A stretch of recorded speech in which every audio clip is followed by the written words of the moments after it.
Hello students, हम कर रहे थे इडोलॉजी। लास्ट सेशन में हमने इसका मीनिंग किया एंड फीचर्स किए एंड आज हम इस सेशन में करेंगे role of ideology in international relations. International relations में इडोलॉजी की क्या इंपॉर्टेंस है।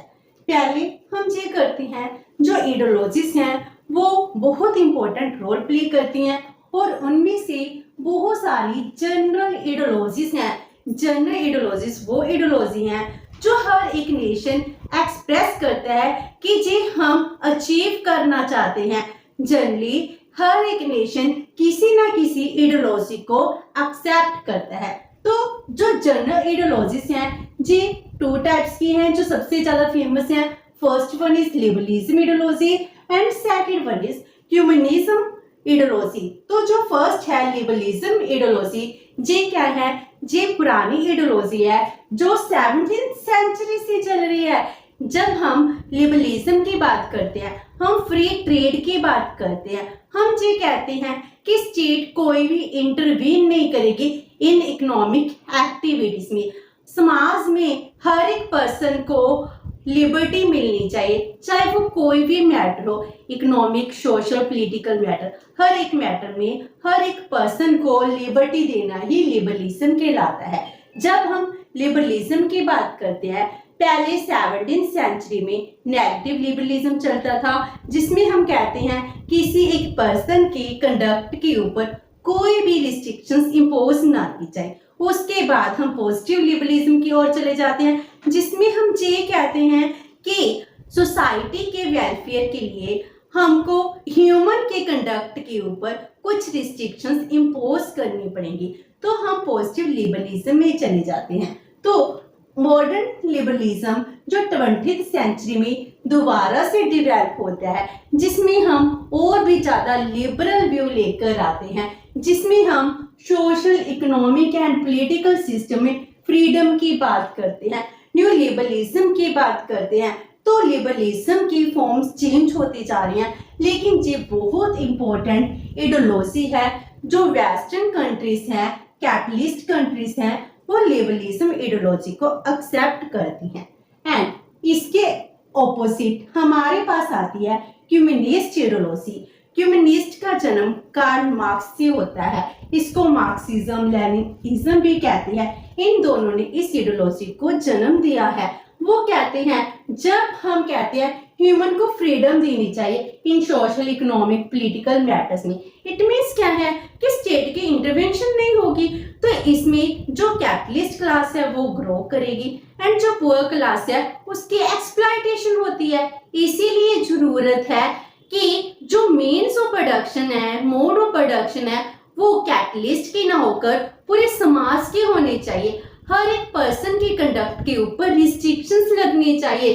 तो इसके लिए हम कहते हैं मार्क्स ने अपनी इडियोलॉजी दी, जिसको हम सोशलिज्म कहते हैं, ह्यूमनिज्म कहते हैं, जिसमें वो कहते हैं जो भी सोसाइटी होगी उसमें कोई क्लास नहीं होगी, सभी इक्वल होंगे, rich and poor, haves and haves not, ये कोई क्लास नहीं होगी। स्टेटलेस सोसाइटी की वो डिमांड करते हैं। वो कहते हैं स्टेट एक ऐसी बुराई है जिसकी वजह से समाज में एक्सप्लॉयटेशन हो रही है। जो कैपिटलिस्ट क्लास है वो पावर में आती है एंड पावर में आकर अपनी रिक्वायरमेंट्स को फुलफिल करने के लिए उस पावर को यूज कर रही है। इसीलिए वो क्लासलेस एंड स्टेटलेस सोसाइटी की डिमांड कर रही है। तो मार्क्स क्या कहते हैं, सिस्टम किसके द्वारा कंट्रोल होना चाहिए, by proletariat class. Proletariat class जो लेबर क्लास है उसको ही रूल करना चाहिए, उसकी डिक्टेटरशिप होनी चाहिए। तो वो कहते हैं तो रूल करने के लिए एक पार्टी होनी चाहिए, जिसमें हम कहते हैं कम्युनिस्ट पार्टी। जो प्रोलेटेरिएट होंगे वो ही आपस में मिलकर रूल करेंगे। तो हम ये कहते हैं ये दोनों ऑपोजिट इडियोलॉजीज हैं जो अपने अपने व्यू पॉइंट को एक्सप्रेस करती हैं। एंड इसके अलावा कुछ और भी जनरल इडियोलॉजीज हैं, जैसे डेमोक्रेटाइजेशन, डिसेंट्रलाइजेशन। तो ये पॉलिसीज भी क्या है, जनरल इडियोलॉजी की हैं, जो हर एक कंट्री है इनमें से कोई ना कोई इडियोलॉजी को एज सच एक्सप्रेस करती है, उसको एक्सेप्ट करती है एंड उसी के अकॉर्डिंग अपनी फॉरेन पॉलिसी बनाती है, अपने इंटरेस्ट को अचीव करने की बात करती है। तो जो आइडियोलॉजी है इसका इंटरनेशनल रिलेशन में क्या रोल है? First one is ideological division among Nations. जितने भी नेशंस हैं ना, वो नेशंस क्या है, आइडियोलॉजी के बिहाफ पर डिवाइड हुए पड़े हैं। पूरा वर्ल्ड टू पार्ट्स में डिवाइड हो गया। तो हम ये कहते हैं आफ्टर सेकंड वर्ल्ड वॉर हमारे पास टू मेजर ब्लॉक्स आते हैं। यूनाइटेड स्टेट ब्लॉक्स जो लिबरलिज्म की पॉलिसी को एक्सेप्ट करते हैं एंड सेकंड था सोवियत यूनियन ब्लॉक जो कम्युनिस्ट आइडियोलॉजी को मानते हैं। तो ये दो ब्लॉक्स हैं। इन टू ब्लॉक्स में कोल्ड वॉर होती है फ्रॉम 1945 टू 90। जो कोल्ड वॉर का इरा था जिसमें ये दोनों ब्लॉक क्या कर रहे थे, अपनी अपनी आइडियोलॉजी को एक्सपेंड करने की बात कर रहे थे। तो जो कोल्ड वॉर है इसमें एक side USA, UK and almost जितनी भी वेस्टर्न कंट्रीज हैं वो इंक्लूड होती हैं। वो लिबरलिज्म को फेवर करती हैं, कैपिटलिज्म को फेवर करती हैं एंड सोवियत यूनियन वो क्या था, जो पहले वाला ईस्ट वाई यूएसआर था वो कम्युनिज्म को फेवर करता है। वो कहता है पूरे वर्ल्ड में कम्युनिज्म एक्सपैंड होना चाहिए। तो ये दो ब्लॉक्स हैं, इन दोनों में कोल्ड वॉर का इरा था। इंटरनेशनल रिलेशन में हम ये कहते हैं जो वॉर हो रही थी वो किस वजह से हो रही थी, आइडियोलॉजी के बिहाफ पर हो रही थी। तो आइडियोलॉजी ने पूरे वर्ल्ड को डिवाइड कर रख दिया इन टू ब्लॉक्स। उसके बाद सेकंड पॉइंट आता है इंटरनेशनल अलायंस। जैसे हम कहते हैं टू ब्लॉक्स बन गए थे, लाइक दिस अलायंस हो रही थी इंटरनेशनल लेवल पर। तो दो मेजर अलायंस कौन से थे? फर्स्ट था डेमोक्रेटिक अलायंस, सेकंड था कम्युनिस्ट अलायंस। जो डेमोक्रेटिक अलायंस था वो किसका था? लिबरलिज्म का, यूएसए, यूके, वेस्टर्न कंट्रीज का अलायंस था। जैसे हम कहते हैं नाटो, सीटो, वो ये क्या थे, मिलिट्री कोऑपरेशन थे। आपस में इन कंट्रीज ने क्या किया था, अलायंस बनाया था ताकि लिबरलिज्म को, डेमोक्रेसी को एक्सपेंड कर सके। एंड जो दूसरा था कम्युनिस्ट अलायंस, ये अलायंस सोवियत यूनियन अलायंस था, रशिया का था, जिसमें हम कहते हैं वॉर्सो पैक्ट है, जे साइन होता है जिसमें ये ट्रीटी की जाती है कि हम फ्रेंडली बिहेव करेंगे, कम्युनिस्ट को एक्सपेंड करेंगे। तो पूरा वर्ल्ड टू नेशंस में डिवाइड होता है, टू ब्लॉक्स में डिवाइड होता है एंड इसी बिहाफ पर बहुत ज्यादा अलायंस बनने स्टार्ट हो जाते हैं। Third is role in securing national interest. अपने इंटरेस्ट, देश के इंटरेस्ट को सिक्योर करने के लिए आइडियोलॉजी बहुत ही इंपॉर्टेंट रोल प्ले करती है। जैसे इंडिया 47 में इंडिपेंडेंट होता है तो पूरा वर्ल्ड टू ब्लॉक्स में डिवाइड था। हम कौन से ब्लॉक में जाते? अगर हम एक ब्लॉक को चुनते इट मीन्स क्या था, जो सेकंड ब्लॉक था हमारा एनिमी बन जाता। हमने डेवलपमेंट करनी थी, हमको एक ऐसा रास्ता चुनना था जिस वजह से हम सभी कंट्रीज की हेल्प ले सके ताकि हम डेवलप कर सके। तो हमने क्या किया, नॉन अलाइनमेंट की पॉलिसी अपनाई। हमने क्या कहा, हम कम्युनिस्ट भी हैं, लिबरलिस्ट भी हैं। हमने अपने आप को सोशलिस्ट भी डिफाइन किया एंड कुछ एरियाज में हमने अपने सेक्टर को लिबर्टी भी दी। हम मिक्स्ड इकोनॉमी कहते हैं। तो हमारी आइडियोलॉजी क्या थी, नॉन अलाइनमेंट पॉलिसी। तो हम अपने इंटरेस्ट को फुलफिल करने के लिए नॉन अलाइनमेंट की पॉलिसी को अडॉप्ट करते हैं। Next is influence diplomatic relations. जो नेशंस हैं इनके डिप्लोमेटिक रिलेशंस हैं, इनके लिए भी आइडियोलॉजी बहुत ज़्यादा इंपॉर्टेंट रोल प्ले करती है। हम किस कंट्री के साथ कौन से रिलेशंस डेवलप करेंगे जी किसके ऊपर डिपेंड करता है, हमारे देश की आइडियोलॉजी के ऊपर। जैसे हम रशिया की बात करते हैं, जो कम्युनिस्ट आइडियोलॉजी को अडॉप्ट करते थे, जिन कंट्रीज में कम्युनिस्ट था उन कंट्री के साथ जो ज़्यादा फ्रेंडली रिलेशंस रखते थे। एंड यूएसए क्या कर रहा था, यूएसए ने भी ये किया। जिन कंट्री में कैपिटलिज्म था, लिबरलिज्म की पॉलिसी थी, वो उनको फ्रेंडली नेशन देखते हैं।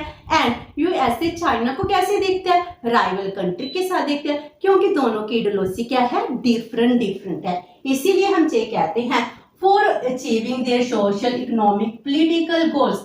तो डिप्लोमेटिक रिलेशन के लिए, फॉरेन पॉलिसी के लिए आइडियोलॉजी सबसे इंपॉर्टेंट रोल प्ले करती है। Next is influence foreign policies of the nation. हर एक नेशन की फॉरेन पॉलिसी को आइडियोलॉजी बहुत ज्यादा इम्पैक्ट करती है। आज के टाइम में हर एक कंट्री मल्टीपल आइडियोलॉजी को एक्सेप्ट करती है, वो एक आइडियोलॉजी को नहीं मानती, वो कहती है हमारी बहुत ज्यादा आइडियोलॉजीज है। जैसे हम इंडिया की बात करते हैं, हम मिक्स्ड इकोनॉमी की बात करते हैं, सोशलिज्म की बात करते हैं, हम लिबरलिज्म की बात करते हैं, प्राइवेटाइजेशन की, ग्लोबलाइजेशन की बात करते हैं, डेमोक्रेटिक आइडियोलॉजी की बात करते हैं, सेकुलरिज्म की बात करते हैं, गांधीइज्म की बात करते हैं। तो हमारा देश क्या कर रहा है, बहुत सारे डिफरेंट आइडियोलॉजी को एक्सेप्ट कर रहा है।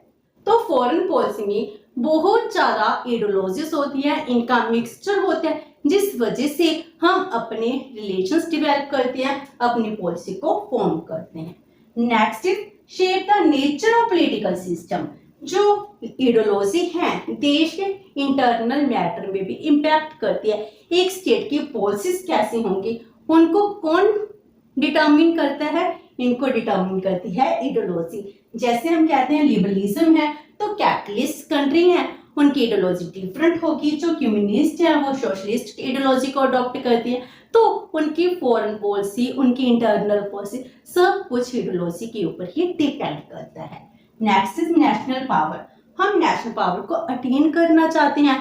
मर्गन खाऊ भी यही मानते थे कि नेशनल पावर अचीव करनी चाहिए, लेकिन एक कंट्री के लिए नेशनल पावर अटेन कैसे होगी, वो कैसे ज्यादा से ज्यादा पावर अटेन करती है, वो किसके ऊपर डिपेंड करता है, उसकी आइडियोलॉजी के ऊपर कि वो कौन सी आइडियोलॉजी को अडॉप्ट कर रही है। अगर वो शांति पसंद करती है, आज के टाइम में पीस आइडियोलॉजी भी चल रही है, जिसमें हम कहते हैं हम पूरे वर्ल्ड में पीस क्रिएट करना चाहते हैं, तो वो आइडियोलॉजी को अडॉप्ट कर रही है, या फिर इंपीरियलिज्म आइडियोलॉजी को अडॉप्ट कर रही है। तो हर एक स्टेट की अपनी अपनी आइडियोलॉजी होती है। तो नेशनल पावर भी कैसे अटेन होती है, बाय आइडियोलॉजी। जैसे यूएसए है, वो आज के टाइम में सुपर पावर बना है, उसकी आइडियोलॉजी क्या है, लिबरलिज्म को एक्सपैंड करना, लिबर्टी को एक्सपैंड करना, कैपिटलिज्म को एक्सपैंड करना, तो वो इसकी तरफ मूव कर रहा है। Next is role in social political movements. जितने भी इंटरनेशनल लेवल पर सोशल मूवमेंट्स है, पॉलिटिकल मूवमेंट्स है, वो सब किसके ऊपर डिपेंड करती है, उस देश की आइडियोलॉजी के ऊपर डिपेंड करती है। जैसे हम कहते हैं इंटरनेशनल लेवल पर ग्लोबलाइजेशन मूवमेंट चल रही है, तो हर एक कंट्री ग्लोबलाइजेशन का पार्ट बन रही है, जिसमें हम कहते हैं इंटरनेशनलिज्म है प्लस प्राइवेटाइजेशन है प्लस ग्लोबलाइजेशन है प्लस लिबरलिज्म है, जिस सब कुछ ग्लोबलाइजेशन में इंक्लूड हो जाता है। हम ह्यूमन राइट्स की बात करते हैं तो ह्यूमन राइट्स मिलने चाहिए। अगर किसी कंट्री में ह्यूमन राइट्स वायलेट होते हैं, पूरा वर्ल्ड है ह्यूमन राइट्स के लिए खड़ा हो जाता है। तो ये सब कुछ क्या है, पॉलिटिकल मूवमेंट्स हैं, सोशल मूवमेंट है। आज के टाइम में हम वुमेन की एम्पावरमेंट की बात करते हैं, फेमिनिज्म की बात करें, ये तो भी आइडियोलॉजी है जिसमें हम कहते हैं जेंडर बायस नहीं होना चाहिए। तो जितने भी मूवमेंट्स हो रही हैं वो कहीं ना कहीं आइडियोलॉजी के ऊपर ही डिपेंड करती हैं। Next is propagate nationalism. ये क्या है, एक ऐसी आइडियोलॉजी है जिसके बेस पर जो पॉलिटिशियंस हैं अपने सेल्फिश इंटरेस्ट को फुलफिल करते हैं। अगर कोई पॉलिटिशियन अपने इंटरेस्ट को फुलफिल करने के लिए कोई पॉलिसी बनाता है एंड इंटरनेशनल लेवल पर अगर उसका क्रिटिसिज्म होता है, तो वो कहते हैं ये देशद्रोह कर रहे हैं, हमारे नेशनलिज्म के अंगेंस्ट हैं। इट मींस क्या है, जे आइडियोलॉजी को यूज कर वो इंटरनेशनल क्रिटिसिज्म से बचना चाहते हैं। तो पॉलिटिशियन इस आइडियोलॉजी को बहुत यूज करते हैं ताकि उनके सेल्फिश इंटरेस्ट हैं वो फुलफिल हो सके। इंटरनेशनल क्रिटिसिज्म होते हैं तो वो कहते हैं जे नेशनलिज्म के अंगेंस्ट है। अगर कोई देश इन लोगों की क्रिटिसिज्म करता है, प्रेस में इनके अंगेंस्ट कुछ कह देता है, तो वो नेशनलिज्म के अंगेंस्ट कह देते हैं और उसके अंगेंस्ट केस फाइल कर देते हैं। तो ये क्या होगी, नेशनलिज्म आइडियोलॉजी। तो हम ये कह सकते हैं कि आइडियोलॉजी है इंटरनेशनल रिलेशन में बहुत ही इंपॉर्टेंट रोल प्ले करती है। हम फॉरेन पॉलिसी की तो बात करते हैं, लेकिन फॉरेन पॉलिसी किसके ऊपर डिपेंड कर रही है, हमारी आइडियोलॉजी के ऊपर। तो आज हमने इस सेशन में किया role of ideology in international relations. Next session में हम करेंगे role of ideology in foreign policy. Hope so कि आपको ये सेशन अच्छा लगा होगा। अगर आपकी कोई क्वेरी है तो post in comment box and video अच्छी लगी तो please like and share with your friend. Thank you so much and have a nice day.